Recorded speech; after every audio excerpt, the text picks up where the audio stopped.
What's up, y'all? T-Burn31 here with Shay Bob the Great. Once again, we are back with another episode of the Last Word Podcast. Today, we are going to get into the men's and women's Final Four and the men's and women's national championship games. So we're going to cover all 6 games here pretty quickly.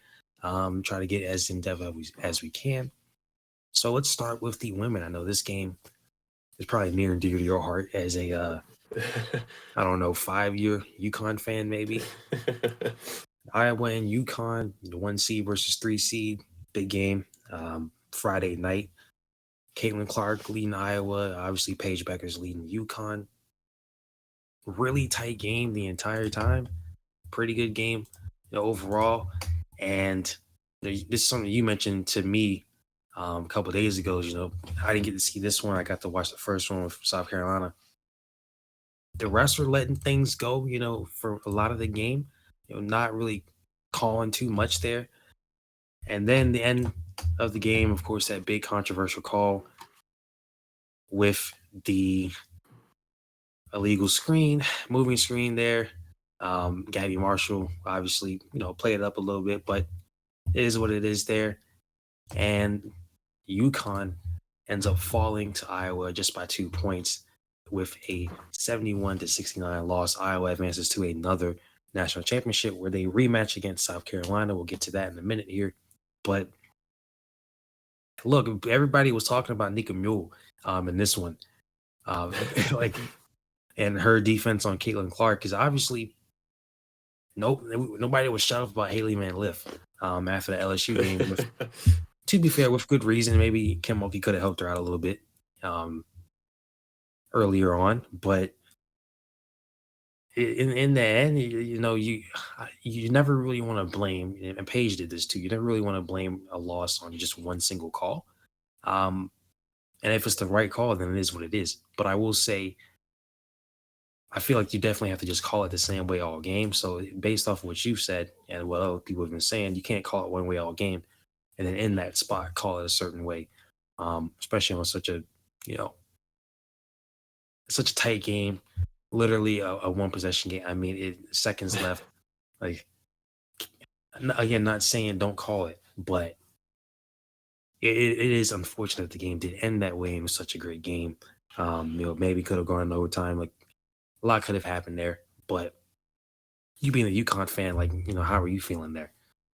Yeah, it's tough, right? I mean, you're watching the game and just kind of letting people hoop. I mean, you had parts of the game where Caitlin Clark was pushing players back to Connecticut to get some space for her threes. And it's like, you know what?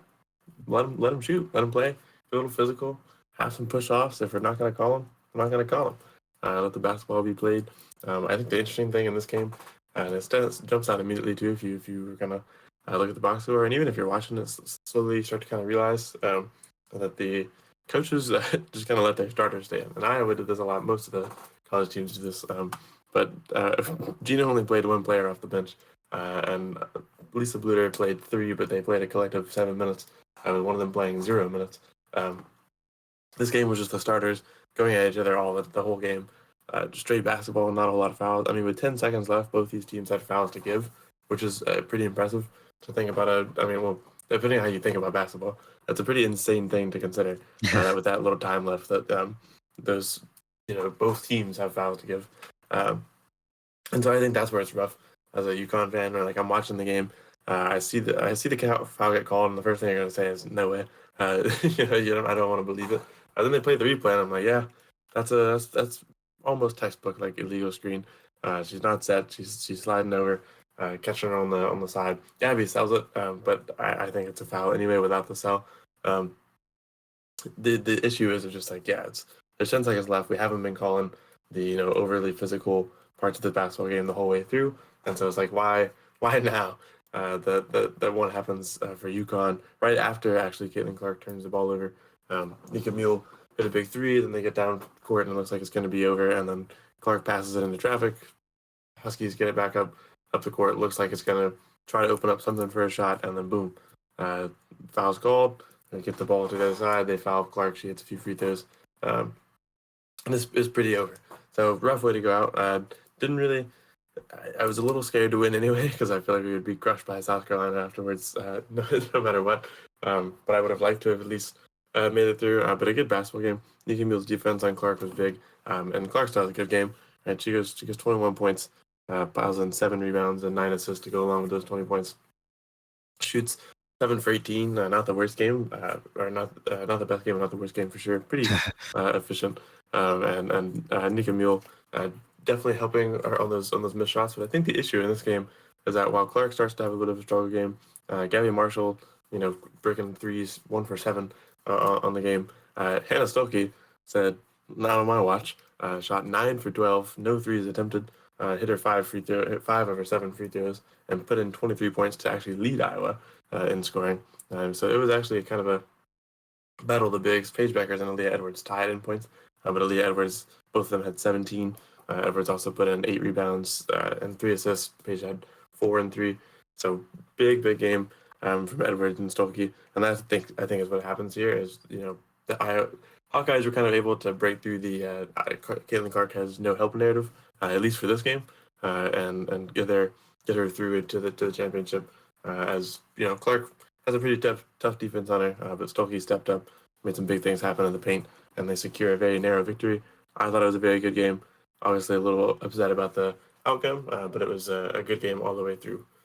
This next game would be good all the way through for you, for sure. But as far as quality of basketball goes, it was not good all the way through for NC State. Um, the other Final Four game was actually pretty interesting to start off with. It was a close game, almost tied at halftime. South Carolina went into halftime with a 1 point lead. They entered the fourth quarter with about a 30-point lead, is what it felt Yeah. like. Into the fourth quarter, sorry, yeah.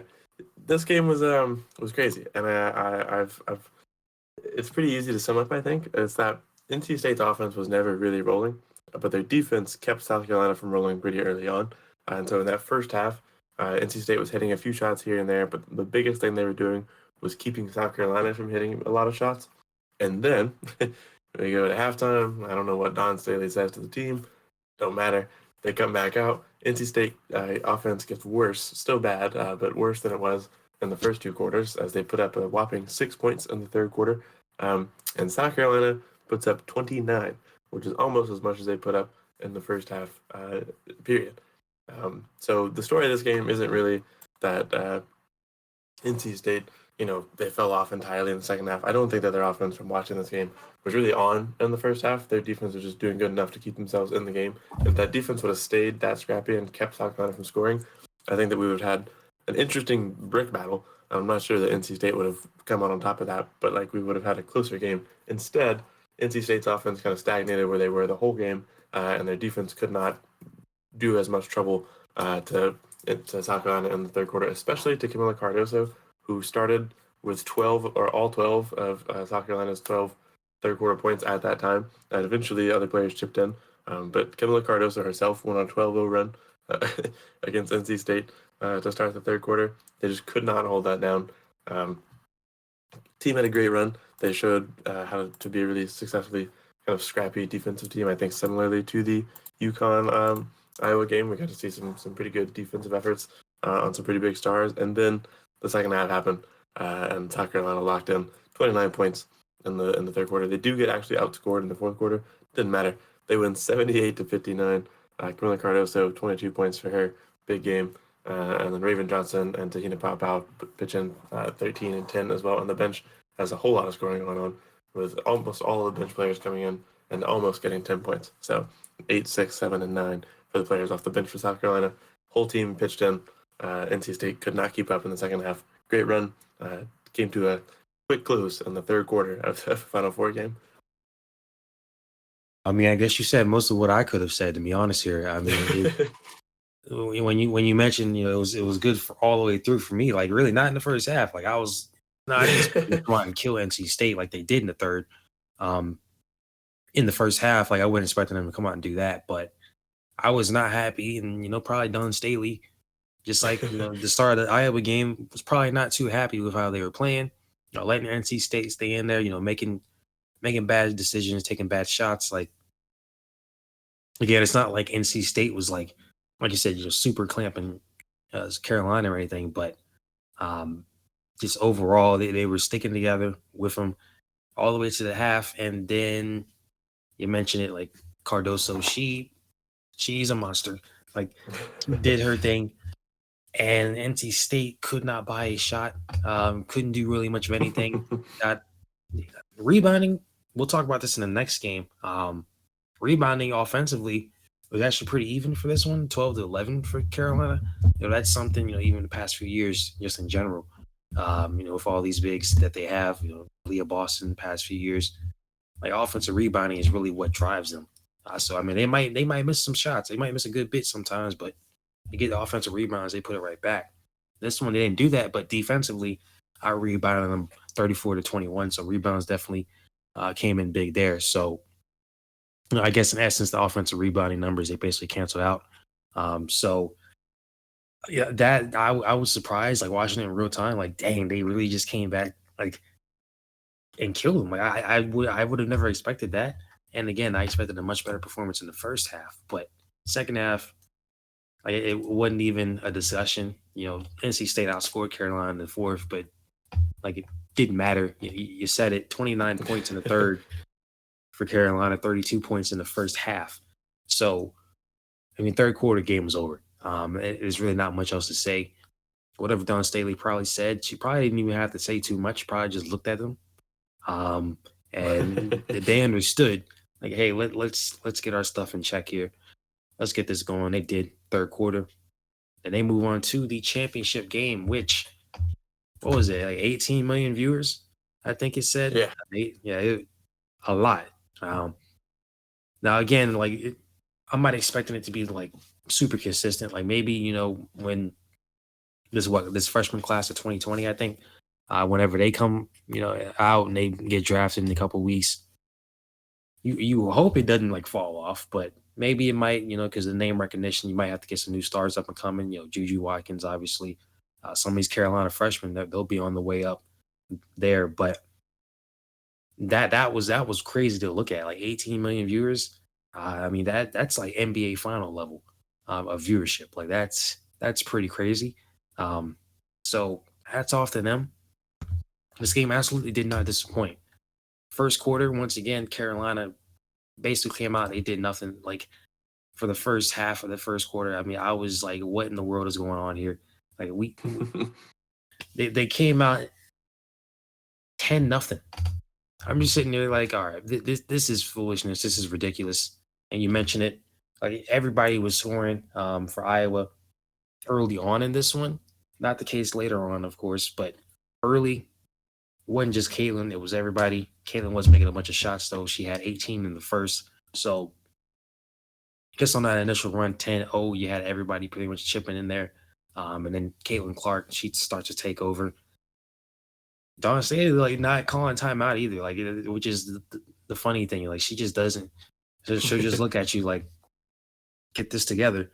And thankfully, we got some girls off the bench. Tessa Johnson, for Wiley. Like we got some people come in. Like they're gonna be stars. I'll say that. Like absolutely. Like they outside of Cardoso, they really win this game for us. Plus Raven Johnston's defense, like. Absolutely hats off to them. They came in, did their thing. And second quarter, 29-19, erasing that deficit. So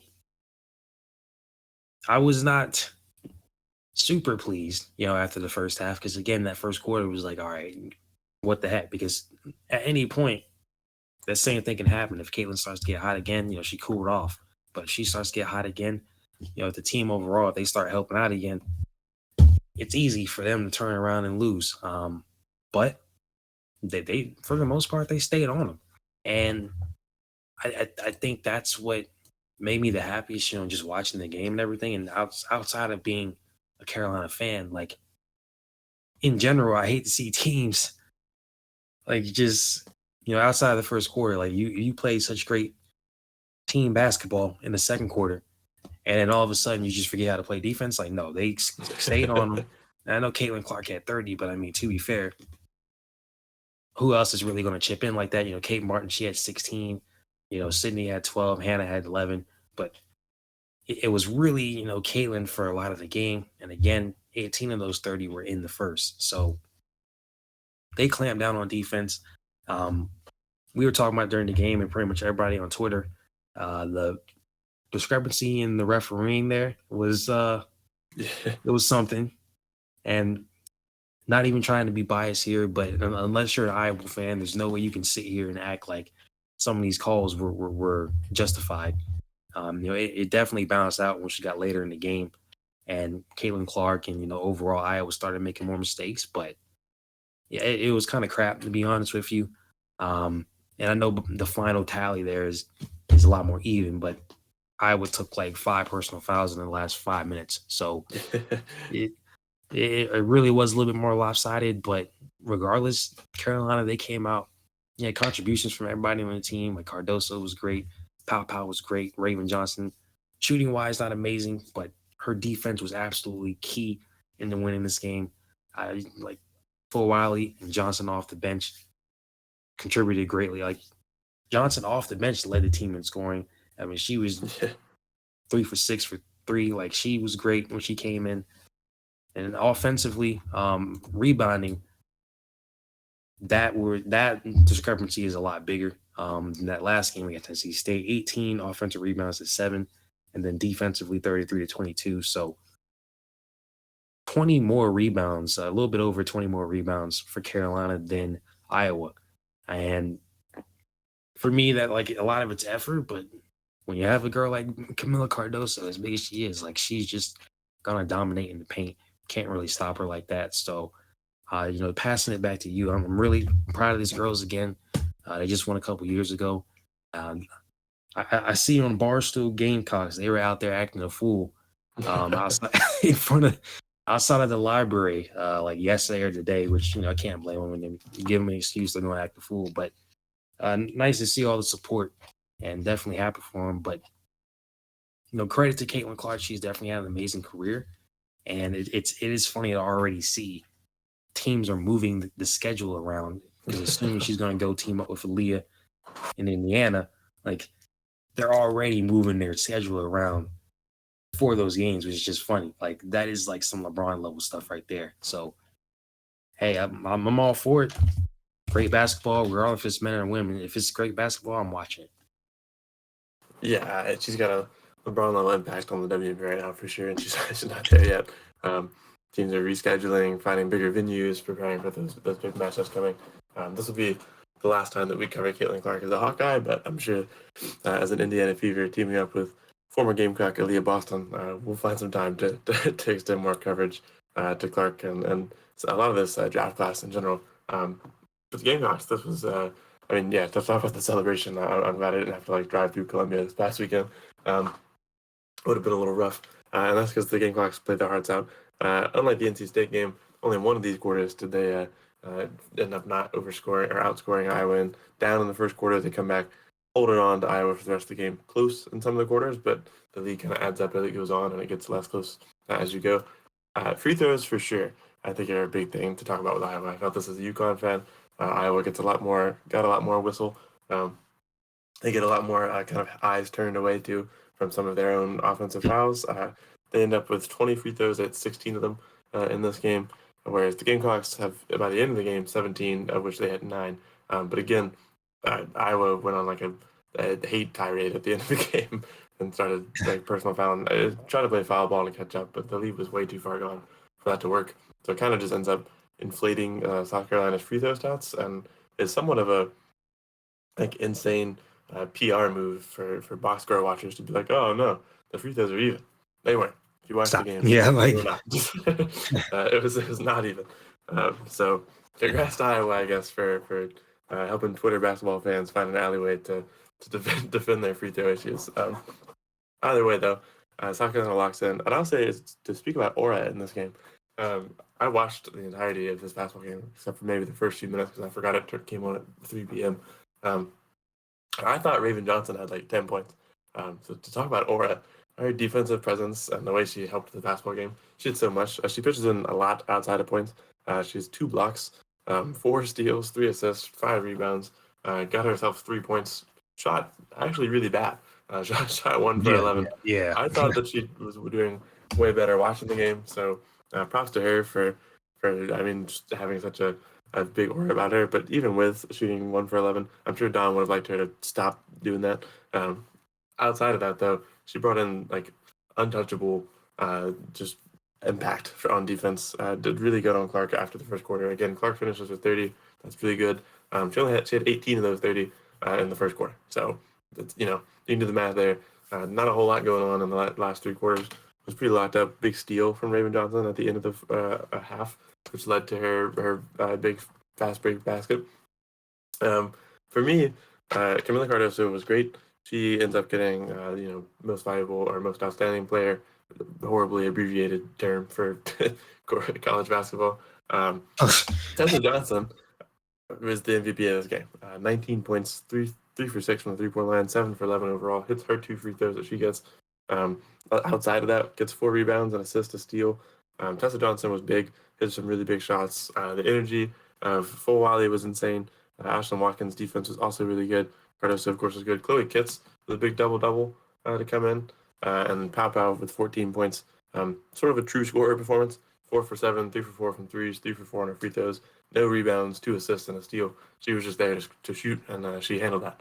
So Gamecocks come in, put in a really, really good, really dominant performance against what seems to be right now their rival. No telling what that'll be as we go on, and Iowa loses, Clark, Marshall, Martin, and a few of their other players that are pretty big for that team.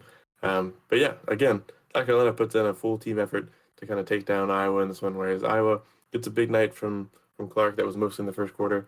It gets a somewhat more well-distributed night from Kate Martin, Hannah Stolke, and Sydney Fulter. Put in a little help. Gabby Marshall hot from 3, but only she takes 3 threes. She hits 2 of them. Doesn't do anything else aside from her own defensive impact. Maybe would have liked to see a little more from them if you're an Iowa or from her if you're an Iowa fan, but she doesn't always get the look. It's a little tough when you have Clark and Martin on the team, and as well as Stolke gets a lot more offense to go around. But the Gamecocks not having any of that. Just really, really good performances from pretty much the whole starting 5, whether that be defensively or offensively. And then Tessa Johnson just blazing off the bench to lead South Carolina to their second championship in 3 years and to make sure that the 3 losses in 3 years stays true and 0 for this year. So they complete the 38-0 season with the 87-75 victory over Iowa in the championship. Dawn Staley, I'm sure you've seen this if you follow basketball at all. Lost all of her starters last year, not because they transferred, because they all graduated, went to the league, did whatever they had to do. Didn't matter. Brings in completely new roster. They come in and get the 38-0 season completed, and the South Carolina dynasty starts to kind of heat up. We'll talk about dynasties here in a few minutes too with the men's tournament, but South Carolina definitely starting to, really submit themselves into that conversation with the likes of UConn and Tennessee's women's teams. So really big, really good for basketball. I'm happy to see Dawn Staley win. I think it's sometimes a misconception that there's a lot of hate between Clemson and South Carolina. Once UConn went down to Iowa, I think I had a different reasoning for. I think I shifted entirely to wanting South Carolina to just go ahead and secure the season. Wanted to see it happen. Happy to see them win. A really big fan of Dawn Staley, so glad this happened this way. And congrats to your Gamecocks. So, speaking of Clemson rivals, we'll start with the men's Final Four. And UConn took out Alabama. Alabama took out Clemson. I was wanting UConn's men's team to take out Alabama. You may have heard Terrence a few minutes ago, Jess, that I was a 5-year UConn fan. 5, 6, somewhere around there is probably pretty accurate. I've said that I started as a bandwagon UConn fan. When I'm 80, it won't be so bandwagon then. I'll stay on the UConn women's train. Never really gotten super deep into UConn men's team, but I guess if I wanted to continue the bandwagon streak, now would be the time. Either way, I was rooting for Alabama's downfall because the hatred there as a Clemson fan is strong, and they eliminated us. So I was hoping to see UConn win. They actually get put into a little bit of a scare in the first half. Alabama makes it 40-44 in a high-scoring first half of the Final Four game. Looked like they could somehow pull off an upset again. No, UConn locked in the second half, 42-32 in the second half. The UConn starting 5 goes crazy. 14 from Caravan, 18 from Klingon, 21 from Castle, 12 from Newton, 14 from Spencer, and then they get 7 from Johnson off the bench. Just a huge, huge game from the UConn starting 5 to lock in and take out Alabama, and yet another double-digit victory. This would lead them en route to their second straight appearance in the championship, same as Iowa. Only difference is that they won theirs last year and would win again this year. But we'll get to that one. Alabama played a great game. Sears was hot as he's been. Grant Nelson, out of nowhere this tournament, became a really good player. Not that he was bad in the regular season, but he just like really stepped up offensively. So Sears and Nelson and Estrada really tried to put Alabama on their back. UConn just wasn't having it. Just a really tough team. Once they start to put a little separation, it sometimes feels like it's impossible to close that gap. That's what happened to Alabama in this game. Crimson Tide goes down to the Huskies in the Final Four, 86-72. Big result for me for spiritual revenge for Clemson. Yeah, you'll notice this theme here with UConn. I mean, I guess really just in the tournament in general, obviously. I mean, they were pretty much killing everybody. This wasn't a complete murder, but you'll just notice a slight shift. First half, generally pretty close. Both teams going back and forth. This would be the same with the Purdue game. And then you get to the second half, and it's like, okay, slightly close. It's close. It's close. And then at some point, you just look up, and it's like, what in the world happened? So, even really for the first 10 minutes of the first half, it was mostly pretty close with UConn and then Bama. And then last 10 minutes, it just trails off. They lead by 10. They're getting stops on defense, just like in the Purdue game. Like at some point, it just feels like they turn on a switch defensively, and offensively, they can't be stopped. And next thing you know, you go from being down 5, down 10, down 15, you lose by 14. And UConn, for me, like growing up, the Kemba Walker team, like that was our team. Yeah. So for me, what was kind of funny with John Calipari leaving and leaving Kentucky, I see people saying Dan Hurley should take the Kentucky job, and I'm just like, I don't really, why? Yeah. And let's just pretend he didn't even win a championship this year, right? Like he won it last year, and let's just pretend he didn't win it last year. Like it's still a really good job. Like it's not like UConn is just some random school. Let's I know the legacy of Kentucky just as well as UConn. Okay, I get that, but why are we sitting here acting like UConn is a step below Kentucky? Like going to Kentucky would be a step up here. Like Kentucky's won one time. People just forgot about cardiac Kemba. Yeah, you can even bring that. Like even going back to that, like they've won consistently for years. So I just thought that was kind of stupid, to be honest with you. Like, and we're not going to get into like why Calipari left and everything like that, like expectations, failures, whatever. But yeah, I just don't get the logic that he should leave. Like this team has won multiple championships over the past decade. Like, why would he want to leave here? He just went back to back. Like, I don't see how that would be an improvement. Like, I get it's Kentucky, but still, like, I didn't want to rant there, but I just thought about it because it's just kind of stupid how a guy wins 2 back-to-back titles and they're like, yeah, he should leave. Why? Like, that's just dumb to me. But and especially with how these guys play for him. Like, again, they kept it close the entire first half, and then second half, get clamps on defense. They make shots over and over and over, and they win. Like it seems like a pretty good formula over and over. Now maybe they might take it to 3-peat next year. We don't know, but UConn played absolutely great second half, and that's what got them to come out, get the dub there. So we'll get to the Purdue game in just a second. We're going to talk about the Purdue NC State game. I openly said I was rooting for NC State in this one. Did I really believe they were going to win? No, but you know what?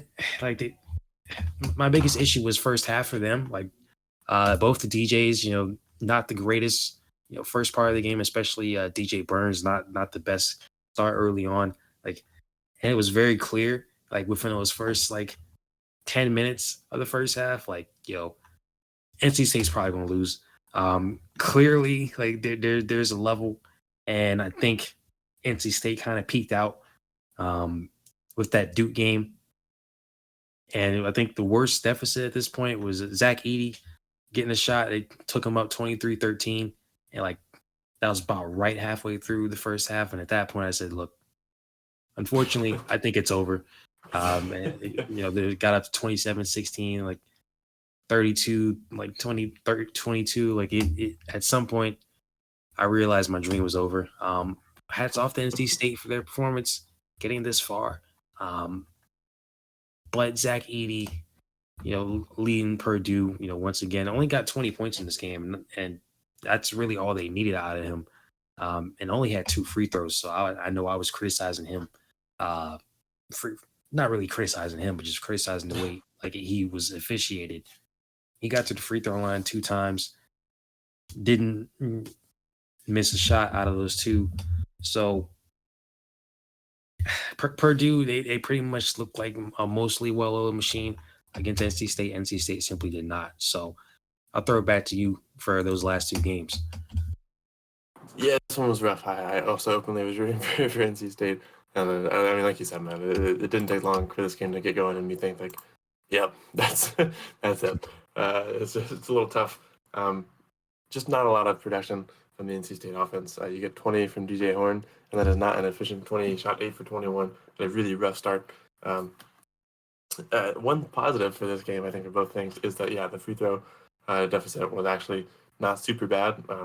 Zach Edey only went twice, and I mean finishes 10 total to 4 total. It's a decent split, I guess, but I don't think it would have changed much. NC State just couldn't really get anything going. Mohamed Diarra, big for offense, big for defense, has also had moments where he's big for offense. Was not able to get big for offense in this one. Shot 1 for 4. DJ Burns was 4 for 10. Couldn't really get anything going. Marshall went 0 for 5. Played 32 minutes and put up a 5 rebound, 1 assist, 2 steal, 1 block, which is a nice little collection of things outside of scoring. But then he shot 0 for 5, with 4 of those being not from the 3-point line. Not super good for them. Taylor from the bench did pretty good. Ben Middlebrooks, who actually used to back up PJ Hall, random little thing as a Clemson fan, ends up now backing up DJ Burns and did just about as what he used to do backing up PJ Hall. 2 points, 1 steal, 3 assists, 7 rebounds.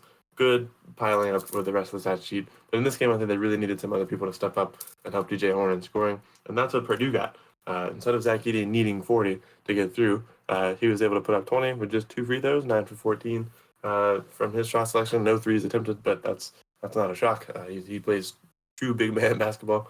And the rest of the Boilermakers actually came in to give them a pretty complete game.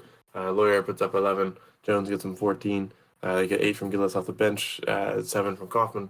They just played a pretty complete game and a low-scoring affair as these 2 teams kind of clashed in a pretty big defensive battle.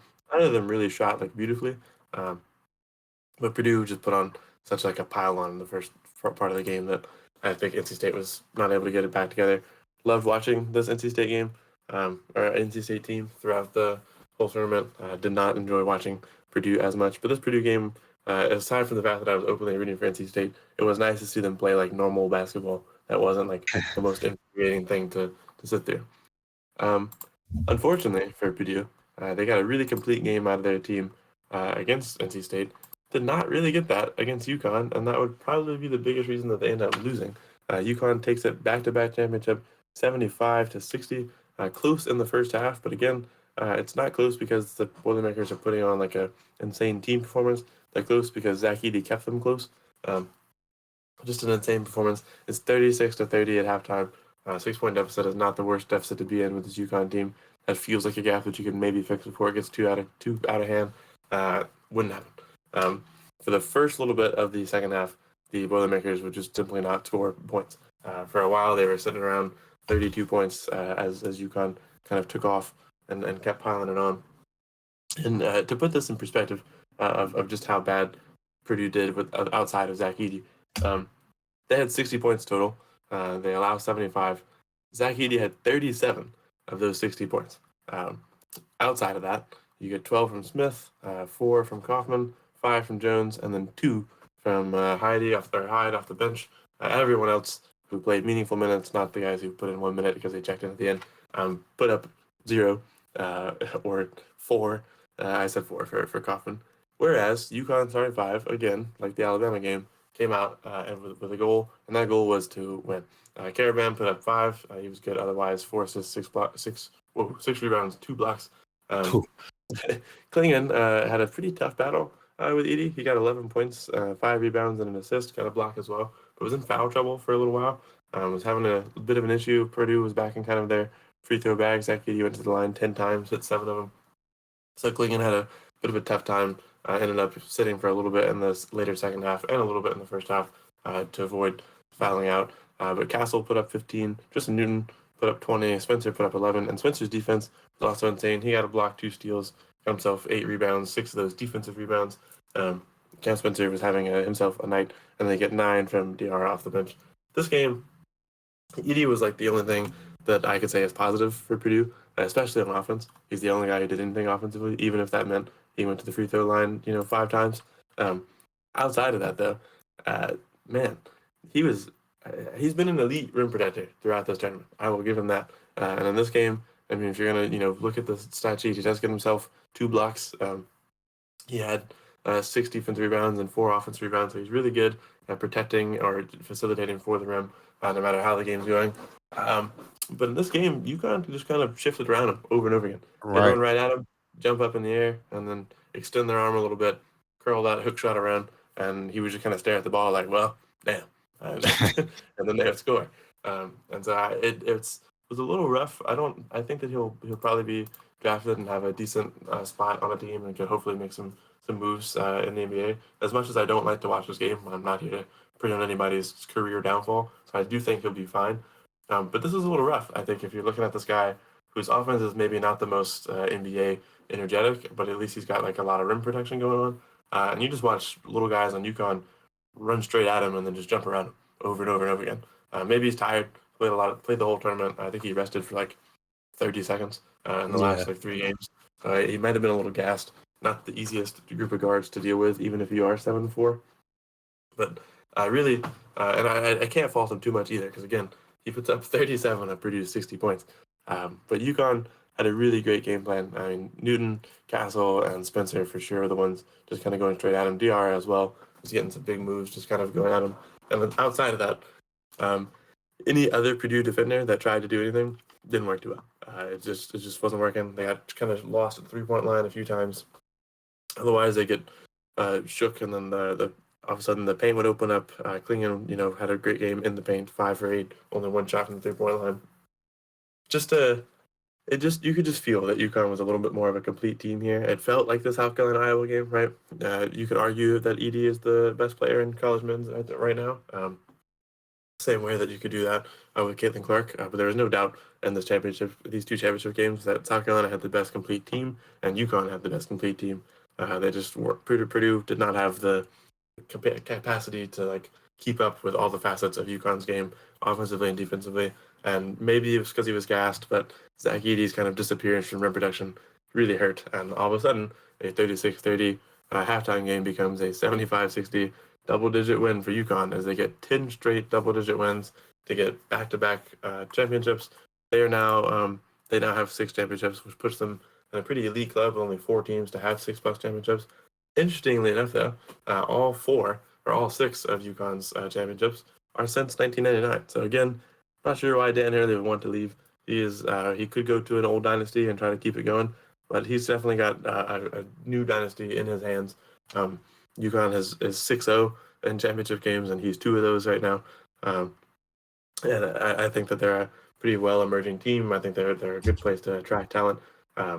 So I believe that there's no real reason for Hurley to leave. Also, if you ever heard Hurley speak, there's no shot that he wants to leave. I'm not the biggest fan of Dan Hurley, but I have to respect him for the way he coaches and how good he's been. And the first thing he said after winning was like, yeah, well, now we're looking at a 3-peat. I don't think that he's trying to go anywhere else. I think that he sees greatness right in front of him and he's going to try to keep chasing it. Whether that means, he never wins again but keeps getting close, who knows? Depends on kind of who they're able to keep. I know that I'm not sure exactly who all they're retaining in this particular draft class, but very, very complete UConn team. Puts a stop to Zach Edey. Zach Edey's kind of monster run trying to pull Purdue up by their bootstraps and finally haul them into a title. Purdue, unfortunately, has the most NCAA tournament wins without ever having a championship, and that would continue again as they just ran into perhaps the worst team they could have ran into on Zach Edey's run. Yeah, and just to finish out here, you pretty much dissected this perfectly. UConn in the second half, I said it, like they pretty much came out, clamped down on defense a lot more, and offensively they got on that big run. And again, I think it's multiple points. It was like 15-point lead, 16-point lead, 17-point. Like they Zach Edey, like even Zach Edey, in scoring 40 points, like you mentioned it. Like they literally, like you said it the best way. Like they would run at him and then just kind of maneuver and score. Like and maybe it's like just the physical limitation. And I know, you said this too. Like offensively, it's not the most flashy kind of thing. But he has been able to do some kind of maneuvers on the offense a little bit. Make some moves to score and everything like that. I guess part of that is just because he's so big. But defensively, like maybe that's just to his detriment. Like he physically, like he might just not be able to physically do that. Like if somebody comes at him or they just do a quick pass to somebody right behind him, like I can't remember what play it was, but like they went up, he went to block, they passed it right behind him, and he literally couldn't do anything. So and like not to laugh at him, but it was because it was just funny. It was like he could not do a single thing there. So in that sense, he definitely could have helped out more. But I mean, unless you really want Zach Edey to score like 60 points, like even if he scored 50 something, like I mean, it wouldn't have mattered. Like he needed more help in this game. He didn't get that from his teammates really. Even with Caitlin Clark in the last game, like Iowa, her teammates still shut up a little bit more than Zach's did. Like he accounted for over half his team's points. I mean, I don't even know what to say about that. Like that's ridiculous. I mean, he accounted for 2/3 really. I mean, he almost got 40. So like that's insane. So like he legitimately did not get any help from his teammates for the most part. So it really, you can attribute it to being gassed. Like you said, you only missed 30 something seconds out of these games. So and definitely you can see by second half, like it was clear UConn was the more complete team, was the better team. It made sense why they why they ended up winning, and why they've continued to win the past 2 years. And what you said about the championship thing is amazing, because I just brought this up. They've won all their championships, those 6 titles, over the past 2.5 decades since '99. Kentucky has 1 title since '99. All their championships were from '98 on back. 2 of those being in the '90s, 1 being in the '70s, and the other 4 during segregation. So, and again, I respect Kentucky as a blue blood. Greatest program in NCAA history. I get it, but Jesus Christ, like I can't imagine Dan Hurley just saying, "All right, we won 2, let's go get a 3rd," and then just being like, "Yeah, I'm gonna go to Kentucky." No. I am excited to see who's going to go to Kentucky, but Dan Hurley, I'd rather see him run it back. I think he will run it back. Try to get another title at UConn. Hats off to them.